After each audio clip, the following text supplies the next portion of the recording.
ሰላም ከመይ ቀኒኹም ክቡራት ኣሕዋታት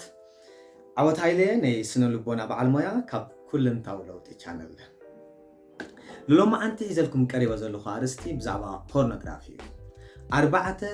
ጉጉይ ወይ ከዓ ኣጉል ኣመለኻኽታ ብዛዕባ ፖርኖግራፊ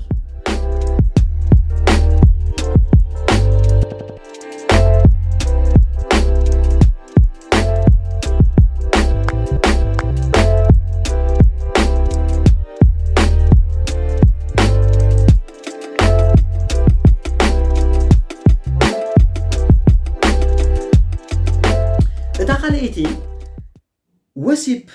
porn is empowering to women ትብል ወሲብ ንጓል ኣንስተይቲ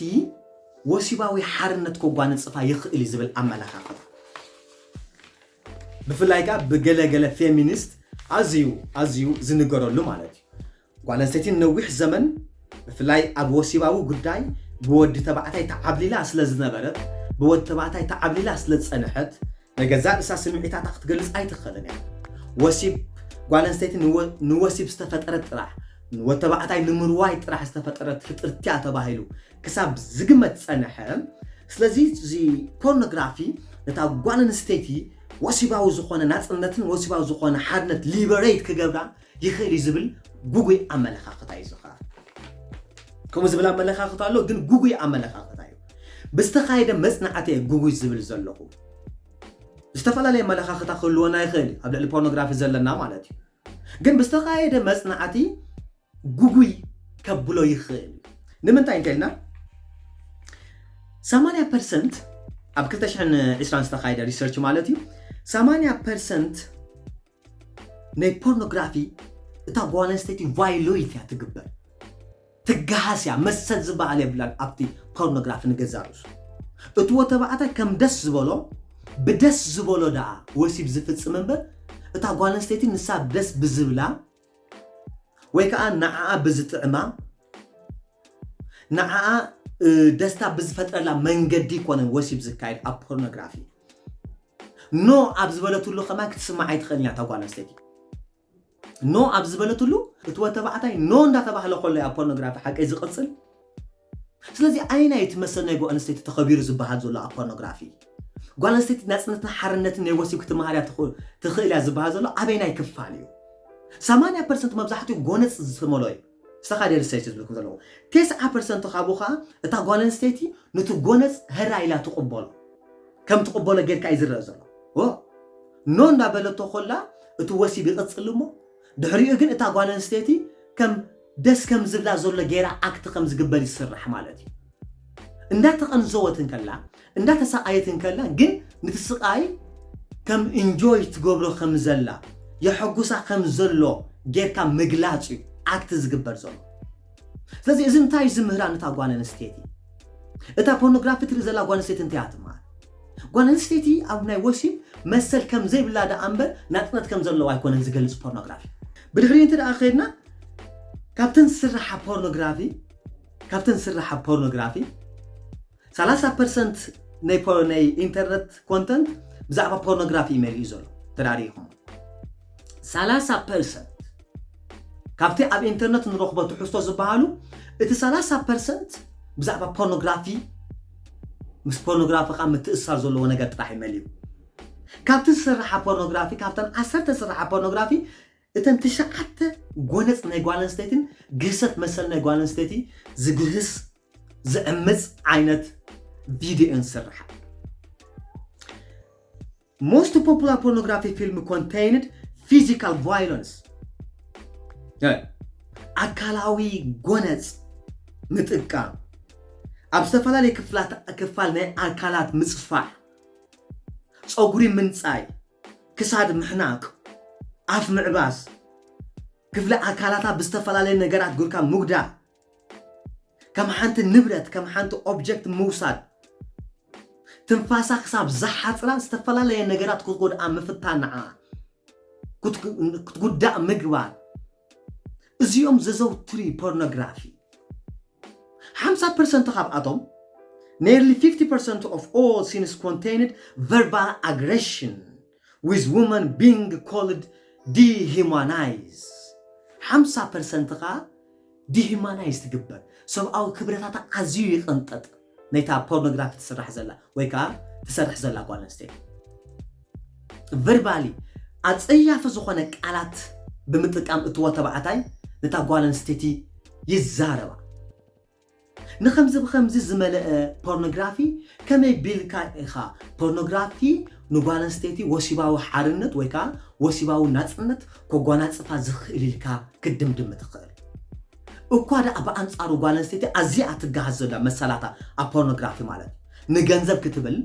ወይ ከዓ ንሞዴል ክትብል ወይ ከዓ ስታር ንኽትኮን ናይ ፖርኖግራፊ ስታር ንኽትበሃል እታ ጓል ኣንስተይቲ ኣዝያ ትጋሃዝ ዘላ ስለዚ እትወ ተባዕታይ እንታይ ዝመሃር ዘሎ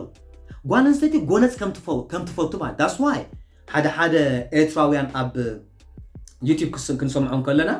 ፀጉራ ክትሕዛ ኣለካ ወይ ክትፀፍዓ ኣለካ ዶ ክትሃርማ ኣለካ ኢማጂን ካበይ ከም ዝመፅእ ዘይምፍላጥ እዩ ስለምንታይ ካበይ መፅእ እዚ እንተኢልና ፖርኖግራፊ ካብ ምርኣይ ዝመንጨው እዩ ፖርኖግራፊ ካብ ምርኣይ ናቱ ሳይድ ኢፌክት ግን ዘይምልላይ ማለት እታ ፖርኖግራፊ ዘላ ጓል ኣንስተይቲ ኮነ ትወድ ወላ ሓንቲ ትብፅሖን እያ ከመይ ቢልካ ደኣ ከምታ ኣብ ፖርኖግራፊ ዝረኣኻያ ጓል ኣንስተይቲ እታ ናትካ በዓልቲ ሓዳር እታ ናትካ ኣሚንካ ከምኡ ክትኮንልካ ትፅበለኻ ንሳ እኮ ምስኡ ወላ ሓንቲ ሪሌሽን የብላን ወላ ሓንቲ ርክብ እኮ የብላን እቲ ኣብ ፖርኖግራፊ ዝረኣኻያ ወይ ከዓ እቲ ኣብ ፖርኖግራፊ ትሪኦ ዘለኹ ተባዕታይ እኮ ምስታ ጓል ኣንስተይቲ ወላ ሓንቲ ርክብ ዝበሃል እኮ የብሉን ንወሲባውን ኢን ተርምስ ኦፍ ቢዝነስ ብስራሕ ምክንያት እዮም ተረኺቦም ዘለዉ ስለዚ ኣብ ፖርኖግራፊ ዝረኣናየ ከም ዝግበሩ እዚ ክጠቕመኩም ምባል ብልክ ክጠቅም ይኽእል ዲ ንዓና ብፍላይ ከዓ ንሕብረተሰብና ምናልባት ንኣሜሪካውያን ሕብረተሰብ ክጠቕሞም ይኽእል እዩ ስለምንታይ ንዕኦም ኖርማላይዝ ገይሮም ክኾኑ ይኽእል እዮም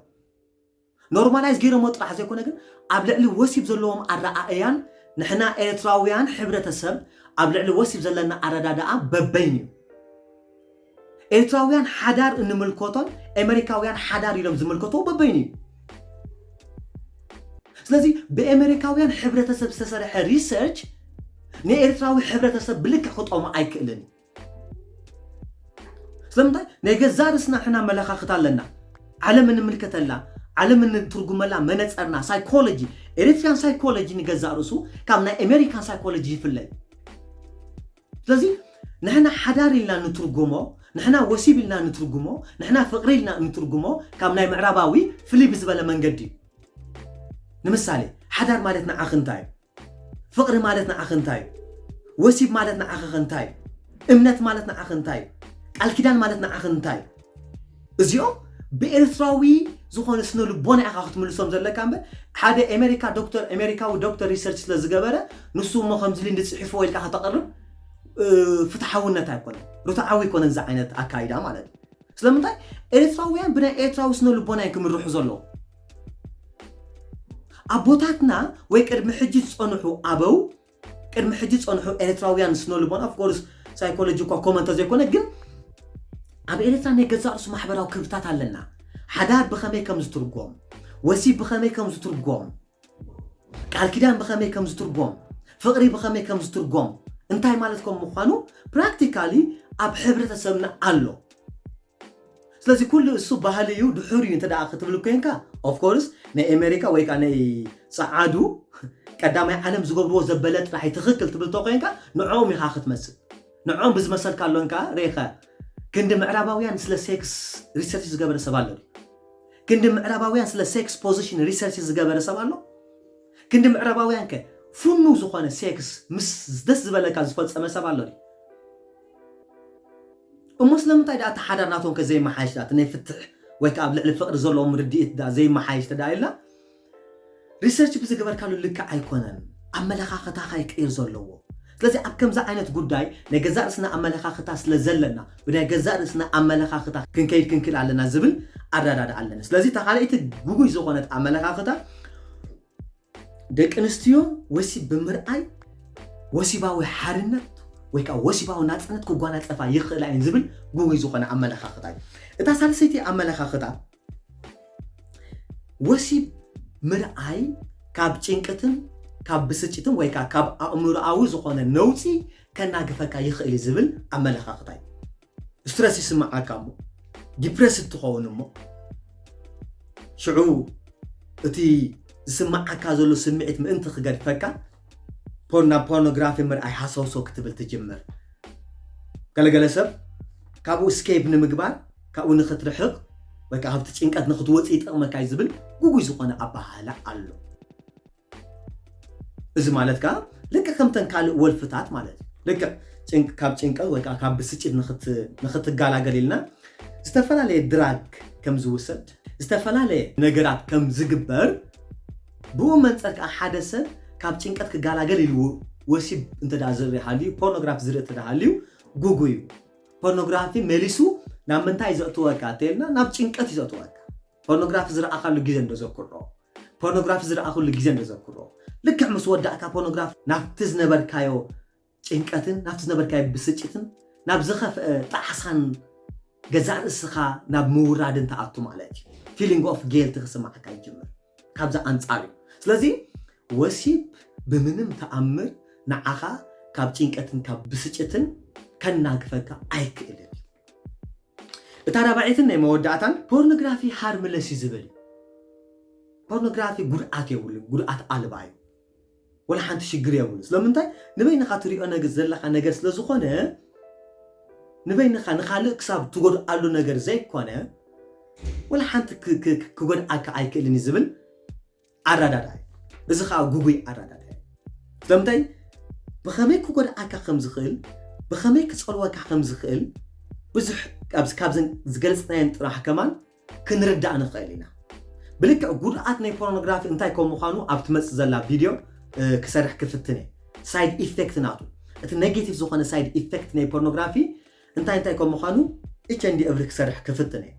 اتا مبزحت يسب جن بورنوغرافي كو شجري يبولون نممحار እንዳሉ كما يجبر كم زلو على ما منتايك بصيحه خم زلا نمفلاط እንዳሉ كما يجرم يمزتقوم زلو كما يجرم وسيب زغور زلو نخمحار እንዳሉ ዝብል ግን ጉጉይ ከም مخان بمنصر سنو لبونا سبل لبونا خا خغد اكا زخيل سمعتك خغد اكا زخيل اكلاتك خغد اكا زخيل منفساونتك خغد اكا زخيل فاينانشال نغزاوس فاينانشالي اونلاين እና استفاله ነገር ከብክ ጅምር ከላኻ አምና ዕለታው ስራሕካ ጎጎና ድበካ ይጅምር ሽዑኑታ መጻምትኻ ክትንዕቅ አኽት ጅምር ኢኻ ነታ አሚንካ ነታ ተማሊ አዚኻ ተፍቅራ ዝነበርካ لما أنتي بورنوغرافي كتري مجمر كاجن نساخة تطلعك ختجمر يا يس سلمنتاي إتا بحالتي بيتكا ويك أتافك أريتكا مسماني خاخة مازازنا ختجمر مستا بورنوغرافي زرعاقا يا قوالا نستيتي كومو ختكون لك ختصبخ تفتني خا جنك أكخون أيكلنس لمنتاي إتا بورنوغرافي زرعاقا يا قوالا نستيتي بحالتي بيتو يكونتن إتا بورنوغرافي زرعاقا يا قوالا نستيتي ناتو بعلتك الكيدانو أيكونتن إتا بورنوغرافي زرعاقا يا قوالا نستيتي نعو ولا حنتي يكونتن نعاقا جن بعلتي بيتكا نعاقا جن أفكاريتكا نعاقا جن أددك خايقو كمي جيراخم أخد كون الكعام بخا ختصبه إذا مالتي قلت سسلب وسيب هوات مزرع مسبعاتي بيتكا يدلني مالتي يكونن بقلت تزار تتدولي زلقا ويك أتسعان كاي نجر قلت سوخينكا كبعالتي بيتكا أخا تروخ بزلقا بورنوغرافيك تروخ بانت رعفتين كاغن كل جيزي نعاء إتا بورنوغرافي زرع أخي أقوالا نستيتي عبا أمورها خطمة ستجمر كلن دك نستيو بعين وسيط راح خط أمتن كتجمر ويكا كلهم دك تبعتيو بعين وسيط راح خط أمتيوم كتجمري sex addiction اتزخف addiction pornography addiction اتزخف addiction attitude ناكا totally يغيرو ناكا brain structure كي ترفخ يرزخيل دوبامين ازيو ريليس كجبر جمر عمرها كيميكال ريليس كجبر جمر مو لك كمتي شجارة ويكا أمسته وي حاشش ويكا استفلالي دراجات كسحب كلها نسان تسي إنكا أنت خاز فزز أكلاتك خازن كتكت بورنوغرافيون أكوم عين درجة خمس حكاية خيل سلازي بورنوغرافي قد أتيابولن زبل جوجوي ويكا أقول زخانة عمالة خاختا جوجوي كابزيوم تتنكيق أنا عنا نحنا كاب كمزع عنت نجر تحلينا جزع السنة حلينا عمل خاختنا نحيل أتحسس بنا كيرنا سبقنا كيرنا هيلز الزخونة ጥዑይ ዝኾነ ህይወትን ጥዑይ ዝኾነ ሓዳር እንተዳ ክንመስረት ደሊና ካብ ከምዛ ዓይነት ዝምብዑን ኣጉል ዝኾነ ኣመለኻኽታ ክንፍለ እንተዳ ክኢልና ጥራሕ ማለት እዩ ስለዚ እዘን ኣርባዕተ ነገራት ኣብ መብዛሕትኡ ኣጉል ወይ ከዓ ጉጉይ ዝኾነ ኣተሓሳስባ ኢለ ዝሓሰብኩም ወይ ከዓ ዝመረፅክዎነ ንዝመፅእ ዘሎ ብዝተፈላለየ ፖርኖግራፊ ኣብ ዕለታዊ ህይወትና ብኸመይ ክፀልወና ይኽእል ኣብ ሪሌሽንሽፕ ኣብ ዝምድናናን ኣብ ወሲባዊ ህይወትና እንታይ ዓይነት ፅልዋ ከምፃልና ይኽእል ኣብ ስነ ልቦና ኣብ ኣእምሮና እንታይ ከምፃልና ይኽእል ዝብሉ ዝተፈላለዩ ቪድዮታት ክሰርሕ ክፍትን እየ ማለት እዩ ንስኹም ከዓ ብዓቅምኹም ብእትኽእልዎ ኩሉ ሼር እንዳበልኩም ከምኡውን ሳብስክራይብ ኮመንት ብምግባር ምትሕባርኩም ኣይፈለይን እንዳበልኩ ክሳብ ዝመፅእ ዘሎ ሳምንቲ ብሰላም የራኽበና ሰናይ ዘበለ ኩሉ ንዓኹም ቻው ደሓን ኩኑ